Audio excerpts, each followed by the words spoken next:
What's up? What's going on, PlayStation Experience? How you guys doing?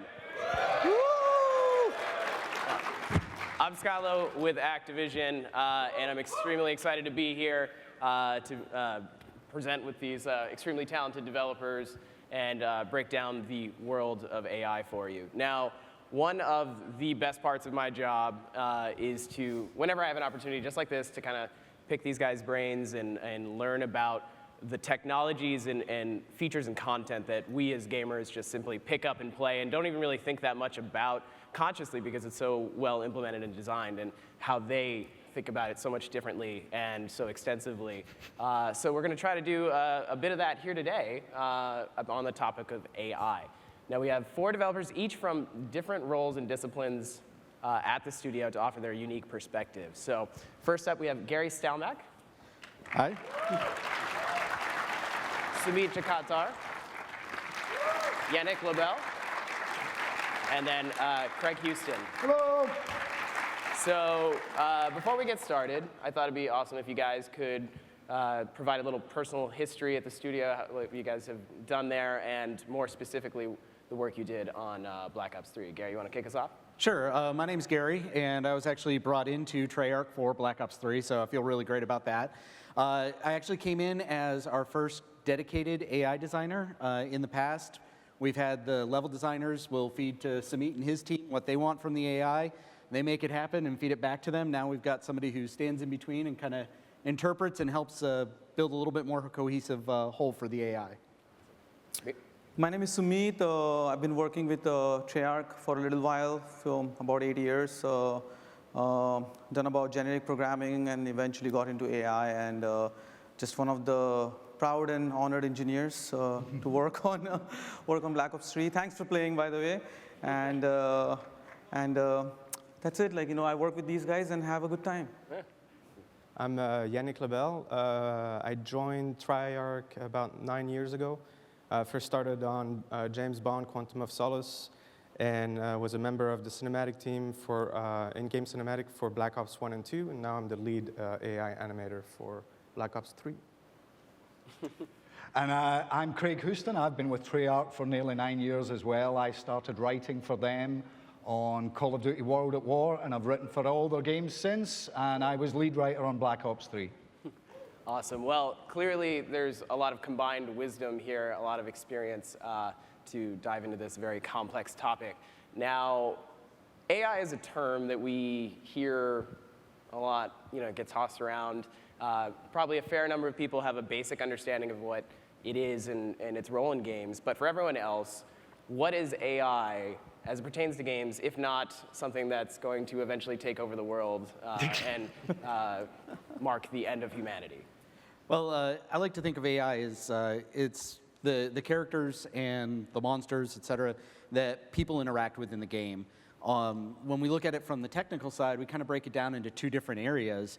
You've got AI behaviors, which is when the AI decides, I'm going to go from point A to point B and do something there. And then you've got the logic behind it. And usually when you hear engineers talking about artificial intelligence, that's the part they're talking about, is that decision-making process that decides, all right, I'm ready to go do behavior A at this location now. And within the context of Call of Duty, how has it kind of evolved with the evolution of the series, but also hardware and technology and your own systems? Would it be fair to say a lot? I mean, it's something we were talking about the other day that, when I first started in games, it was the 80s, and, the decision-making process for characters in games then was like move left or right or shoot or attack. And in some ways, that was still very much true of the early Call of Duty games because they were not quite corridor-based, but the behaviors of the characters you would encounter was a relatively small set of things. They were moving through dimensions, and because we were in solo games then, when the player would approach, they would only need to think between a couple of different options. Should I duck? Should I shoot? Should I run away? But what we've done over the years is just expand that, and in this particular case, completely redo it. Yeah, I mean, like the advances in technology, and also, in our case, the extra year of development helped us really create a lot of contents for the fans, and that is something that we have a rich amount of AIs in the game. So it's something we spent some time in previous games adding on to the existing systems. You know, it's like I remember on Black Ops 1 we had the Spetsnaz, and they had some unique behaviors that other soldiers did, but when we came to this game, particularly dealing with the future and dealing with robots and huge, you know, robotic vehicles and stuff like that, it needed to be a kind of fresh start, which was harder work for these guys than it was for me, because I mostly just write dialogue. I mean, like, in terms of animation, I mean, like, if we compare what we have on Black Ops 3 to what we had on Black Ops 2, we have probably around 3 times the amount of animations for AI that we've created for Black Ops 3. And that's because of, you know, our new AI system that we built from the ground up. And it really helped us, again, have a huge cast of AIs, and it's... Well, yeah, to your point about the breadth of the cast, I mean, you have human characters, you have robots, you have zombies, you have, you know, quite a variety, as you can see here. Yeah. It's pretty incredible. And each one of those is unique, right? Oh, yeah. In the past, you know, we had our generic soldier, and the generic soldier took animations from pretty much the same pool of animations, but for this game, each enemy that you encounter have their own animation sets, and this is a lot of content that we had to create for this game, and you know, it's all for the fans, really. You know, we want to make sure that the game is fun, so we create this really rich environment and.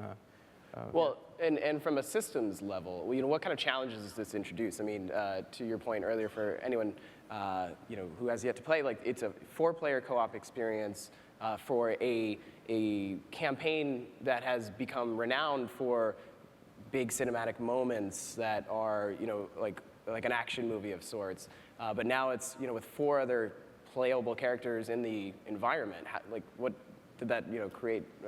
I think that was the fundamental thing that really motivated so much of the change that we've done here. Because, like I was saying before, you know, when it used to be a guy going down a corridor and enemies would be scripted in particular places to do certain things. Once you open up the environments for 4-player, and we also, you know, with the scale of this game and the amount of different weapon types you could have and things, we really needed the enemy to actually be more like true AI and not just be hand-scripted to be here. Because when you play the game, especially when you're playing it in co-op, it's really unpredictable. It's been a fun thing for us to watch people's different play styles and seeing people going into different, some guy will be, I'm going to be a sniper and I'm going to wait up here. And so for that to work, the AI needs to function in a way where you kind of just put them in and they have to populate that environment and move through it in a way that's appropriate to engage with the players, regardless of how they tackle it. Yeah, I think that's one of the key things is you've got, going to 4 players, you've got a lot more possibilities of how the players are arranged when they come across enemies. So in the past, the AI has been really simple for Call of Duty. Yeah. It's been, you know, I'm going to shoot, I'm going to pop out from behind cover, I'm going to be able to move, but we've had to allow it to react to a number of different situations now, and that's caused that logic engine behind it to kind of expand a lot. So we've gone from an AI that was very heavily controlled by the level scripters to one that has its own thinking power. And we need to make that look good, but at its core, like Craig was saying, Call of Duty is this huge cinematic experience in the campaign.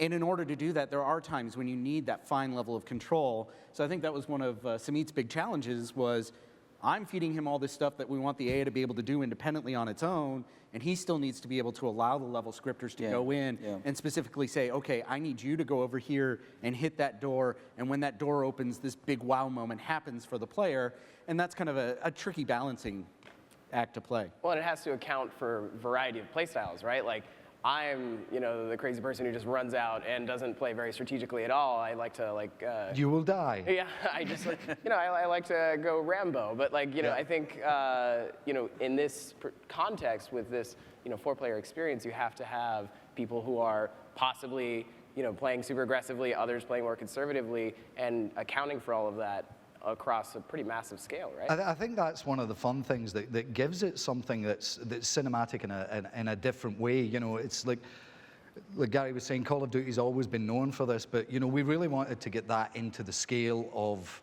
the combat areas and the battles and the things that you're actually playing are epic moments rather than just press X to see epic moment. It's the versatility that comes from all the different weapon options you have and the play styles so that other co-op players could account for your style idiocy. and make the adjustments needed. And I think a lot of that came from the mobility of the player as well. I mean, Yeah. Yes. We as the player, we can, slide, we can double jump, we can, we have a lot of new abilities. And there's a lot more verticality There's a lot in the of maps. more verticality, and from the animation perspective, we had to make sure our AI was faster to react to the player. So when, if the player, jumps a wall, the AI will be able to traverse as fast as the player. So that's something that we have to take care of as well. Yeah. Well, and I think what we're seeing here is a bit of like AI versus AI. So you have like characters that are actually fighting each other at the same Right. time, which is So I mean, like cinematic moments will happen dynamically in the world, and this is one example of them. So you may see it, you may not, but if the situation presents itself, you might see this sequence happen in the game. So And it adds a level of variety in the replay that we've never really had because if you play through games a lot of the time, you're appreciating the experience again second time and you're seeing different things. But in this, you could actually approach every battle differently and see very, very different events unfolding simply because of the behaviors of the AI. Yeah, I think also it's key to note that the technology that we had, the hardware we had to work with this time around, really allowed us to expand out the types of AI.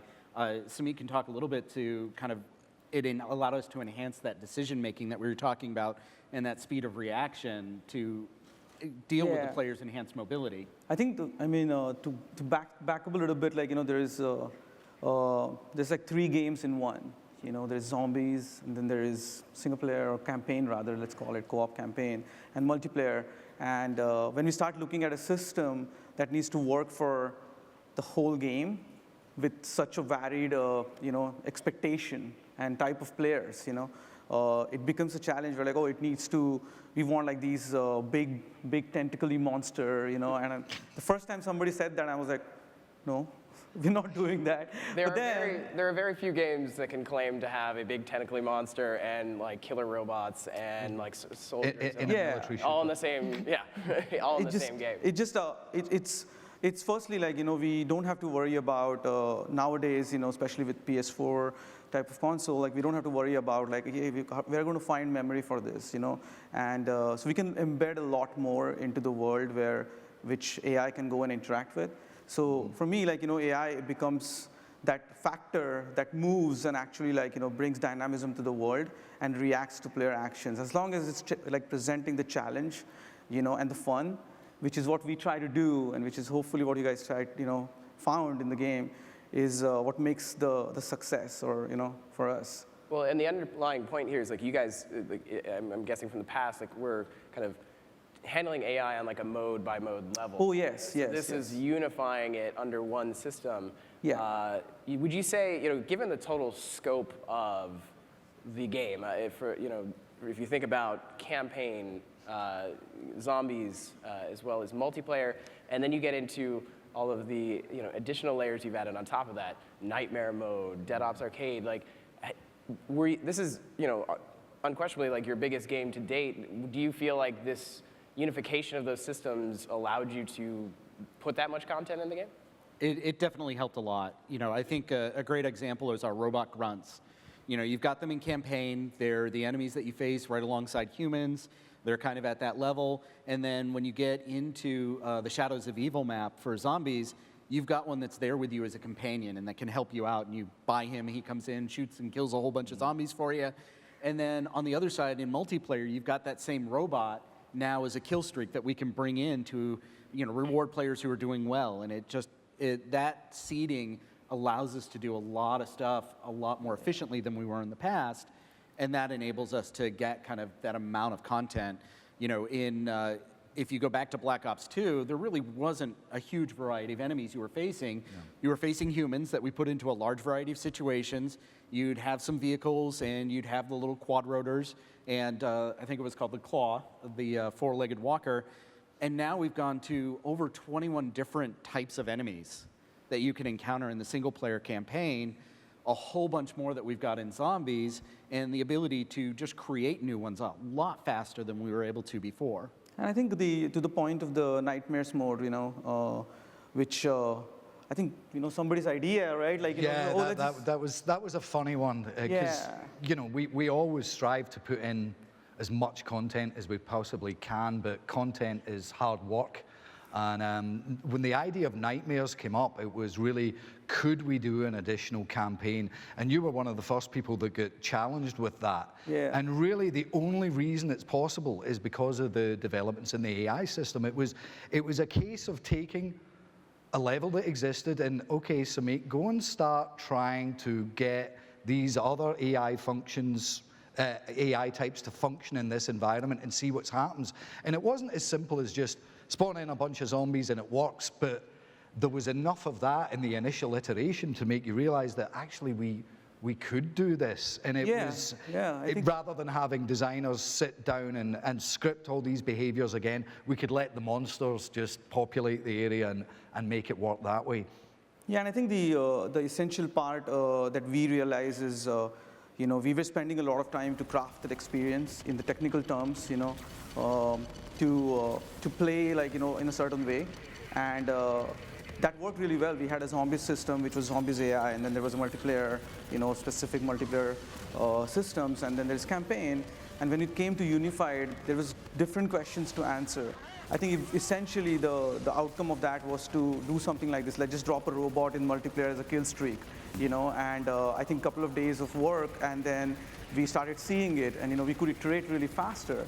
And from there on, just opportunities were endless. Like, let's just have I think there's clones in that you can deploy in multiplayer. Those are AI, and then there's zombies in campaign. That cross-pollination is just a fun thing to do, Well, and you can kind of see it on display here. I mean, we have a lot of different types of AI just battling it out on their own, which is pretty staggering. Yeah, this is actually a map that we put in internally for development and testing. And one of the neat things about it is what you're looking up here is a battle that's unfolding without really any scripting going on. There's nothing telling these guys specifically through the script, I need you to go here and do this. This is all just raw AI behavior that's fighting a battle that looks pretty good.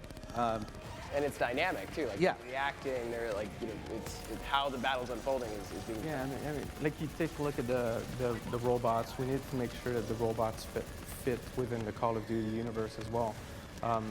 This is the first time that we take that.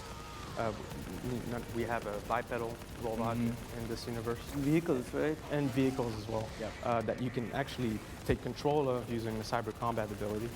I mean, it all just seemed appropriate because, we were doing a future game that was ironically very much based about, AI technologies and technologies fighting itself and fighting humans. And so, everything kind of just grew out of that idea. And the dark side of technology. Come back to what you're worried about, AI taking over the world. Well, and let's take a step back and think about, or talk about how AI, you guys each individually approach AI from a development perspective. Like I was saying in the beginning, you're each from a different discipline. You all have a different perspective on this. Like, how do you approach giving these characters life and making them dynamic and think it? Because ultimately, you do have to think about what their reactions should be. How do you go about designing that? Well, for me, the starting point I like to go with is, what are we expecting the player to see out of this guy? When the player encounters him, what's the reaction we want him to engender in the player? What is the player gonna see and how they behave, and how do they understand that this is what's going on in his head? Because for an AI to look good, to look intelligent, which usually means we actually want them to make intelligent mistakes. So they do dumb things, but they do it for the right reason. But it's important that the player understand what that reason is as well. Otherwise, it just looks like, oh, he was just stupid, or, oh, he's psychic, he knew where I was. So we start with that basis of what is the player going to see, what do we want the player to understand about him, and then we build the behaviors to support that. Oh, this guy's going to be rushing and getting right up in my face, so he's going to put the pressure on me. So I know we need to set him so that he wants to get close to the player, and he's going to sprint up, and everything that the player sees is centered around that, experience that we want the player to have when he encounters that guy. And where does the world building and like narrative kind of fit into this process in terms of determining these characters, what they're going to do? Well, like I was saying earlier, a lot of it just comes from the time period we decided to set the game in, and we worked a lot with external advisors and consultants and stuff to discuss where the technology would be going in the future. And one of the things that was very obvious was that we're going to see an increasing role of robotics. And so the contrast between robots and humans was the fun thing that we wanted to play with, because people have emotions and robots don't.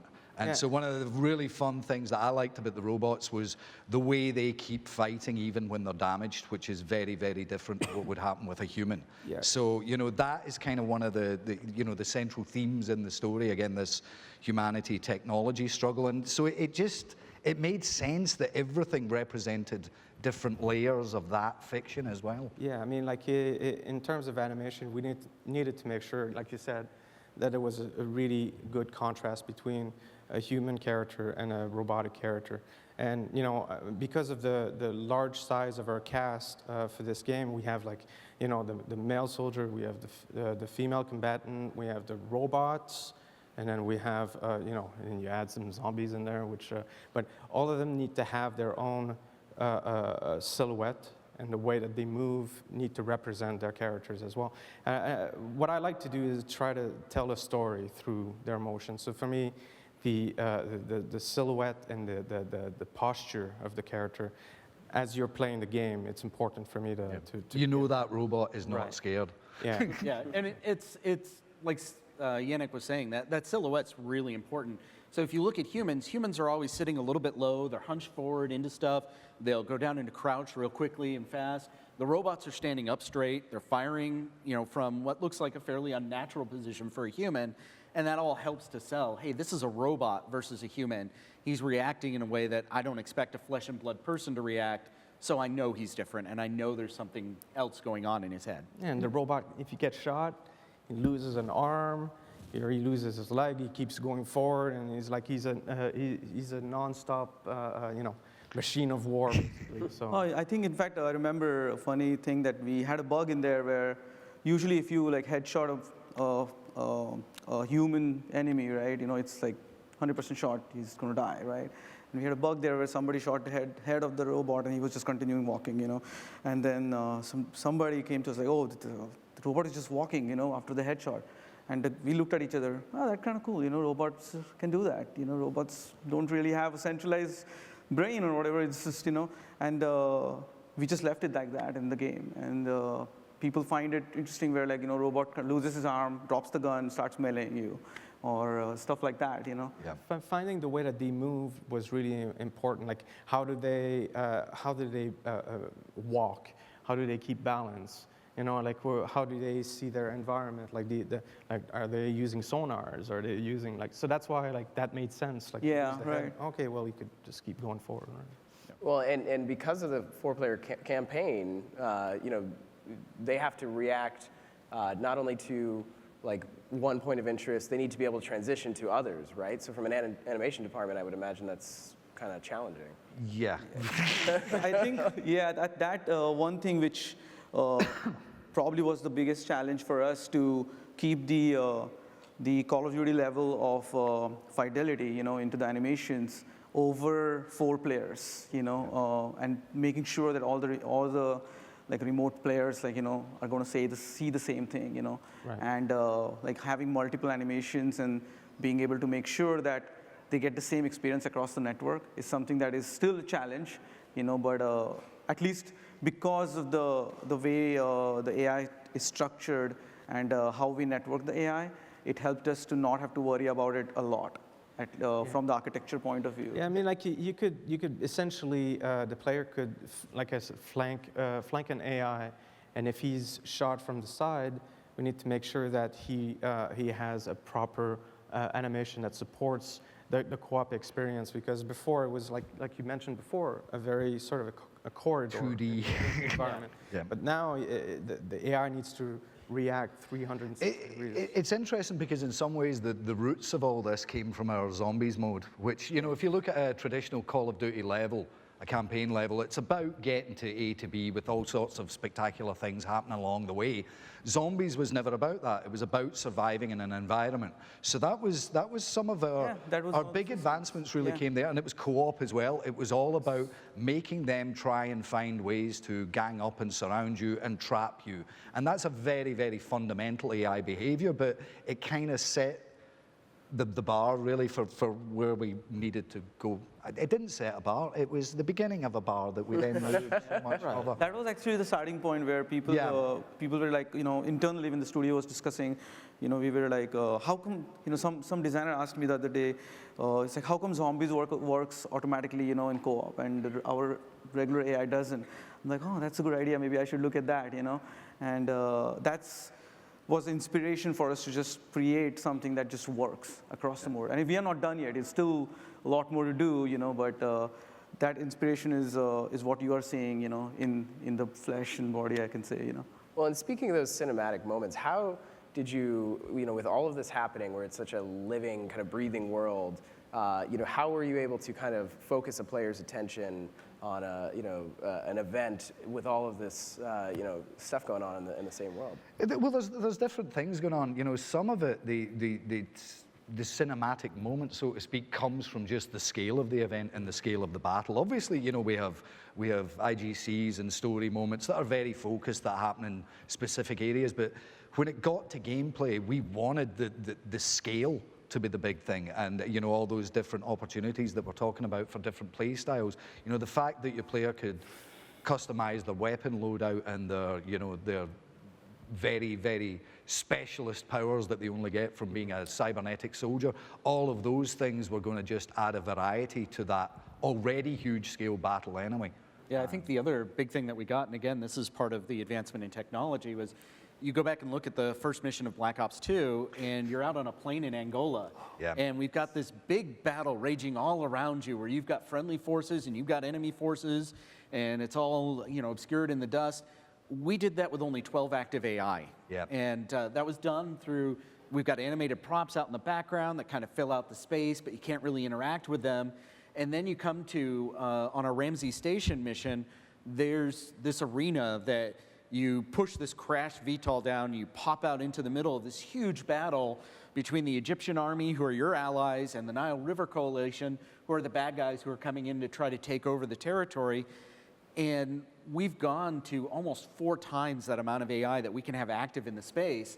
So everything you see going on there is an actual AI that you can interact with, and you can shoot, and you can go around and explore. If you go around the right side, you're going to see one set of all these cinematic little events, partially from that, you know, emergent reactive system that we've got, where we saw earlier, where we've got these set pieces that happen when AI come together, and you've got this cool little cinematic moment. So, you know, we've got those big, huge cinematic moments, but we've got a lot more of these micro cinematic moments, for lack of a better term, that the player can just stumble across just because we've got this sheer volume of interaction going on in the world. Yeah, I think what was important for us, though, is although we do have a lot of content, the number one thing for us was fun.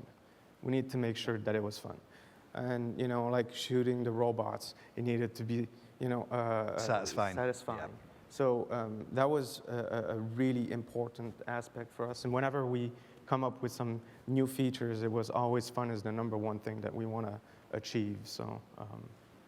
Well, and from my perspective, playing the campaign, I played it, you know, both single player and with other players. One thing that I'm actually was really astonished by was how well it scales, you know, to react from whether you're just one player in the environment or you have like a full team. Actually, that's an interesting point, because I remember when you know, we were coming up to launch, I saw discussions on some boards where people are like, well, if it's a co-op game, how am I expected to finish it in single player? Not realizing that we had this scaling system depending on the number of players that were in the game. So It's actually fun sometimes playing through it again a second time with a larger number of players, because some people in your group will get a shock when you're facing 4 of those robots instead of the one that you did it on when you played single player. And again, that's only really possible with this robust AI system. If people had to hard script, you know, each campaign level 4 different times for the different numbers of players, it would have been... Replayability is definitely... Yeah.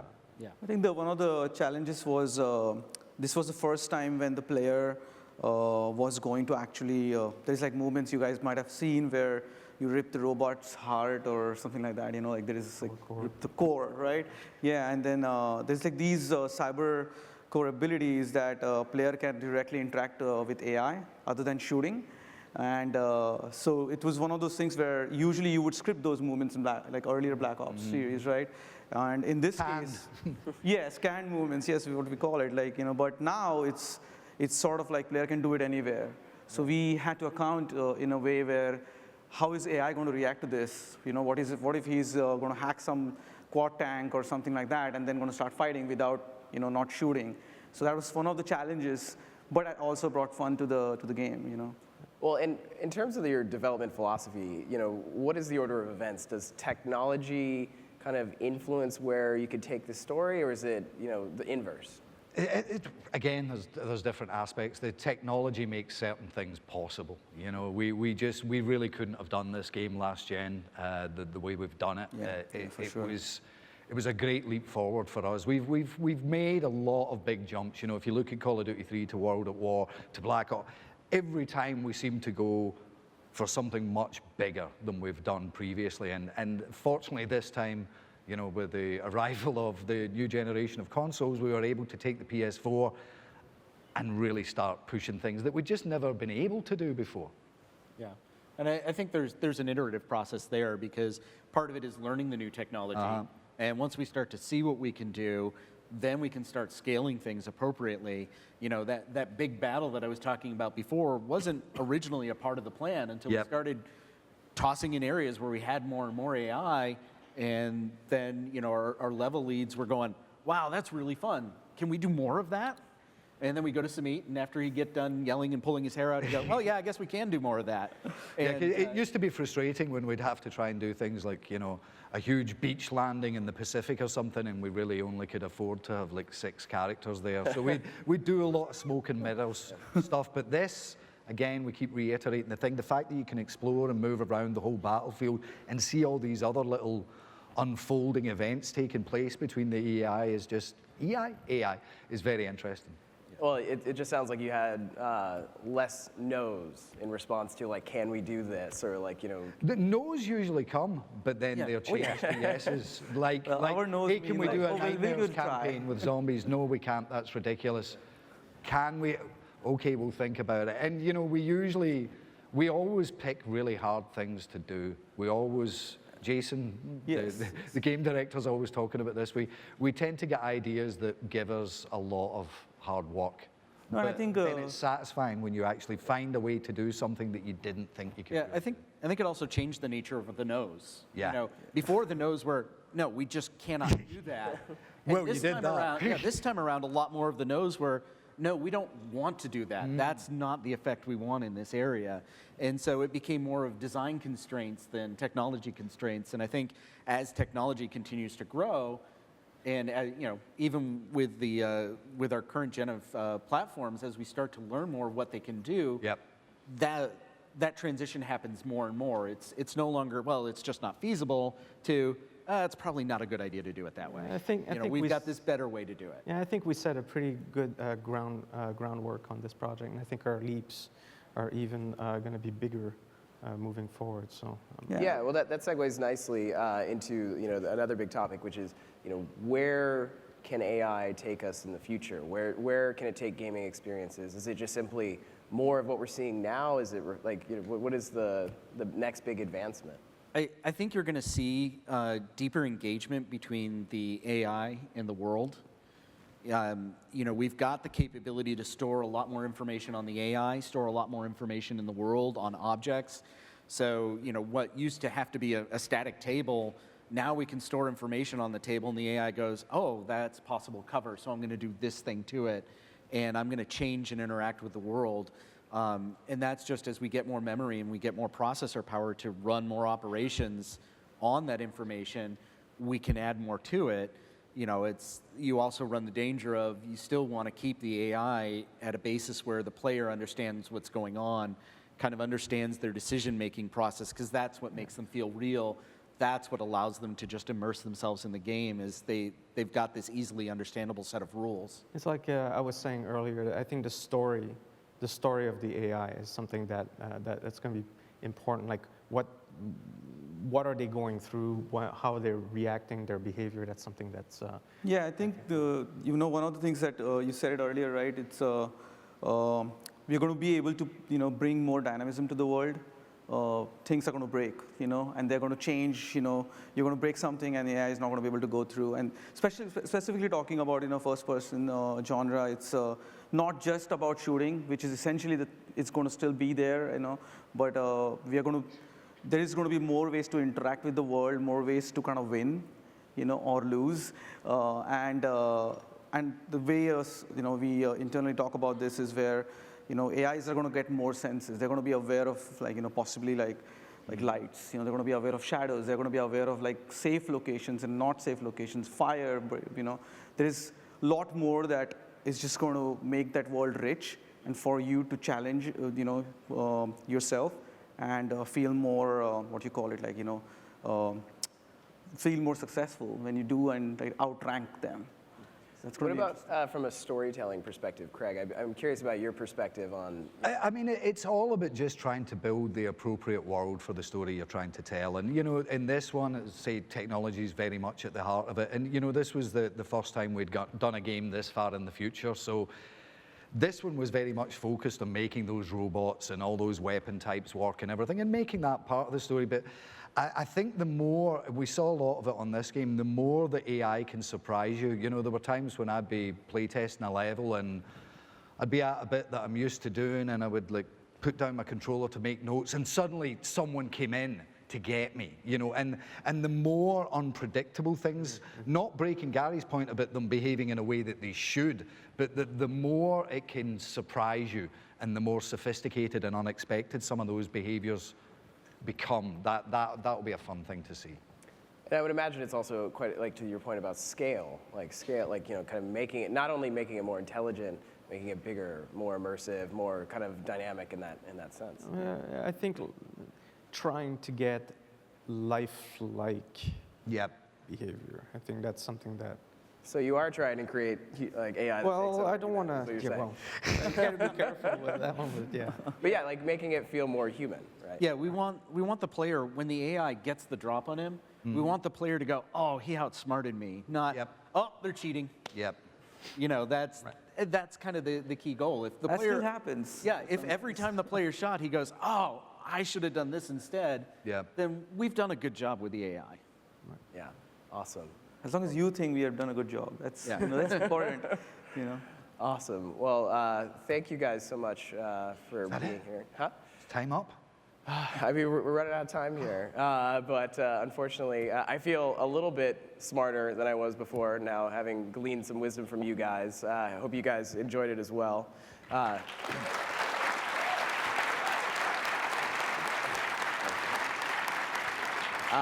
So yeah, it's been an exciting couple of, just a couple hours here at PlayStation Experience. During the keynote, we announced first DLC for Black Ops 3 is coming. Call of Duty World League partnering with PlayStation. Really excited about that. But yeah, again, thank you guys so much for informing me, informing us all, and thank you to everyone for being here. I know there's a lot of amazing stuff going on at PlayStation Experience this weekend, and taking the time to be here with us and having this discussion has been great. So thank you all for coming. Yes, thank you. Thank you very much. PlayStation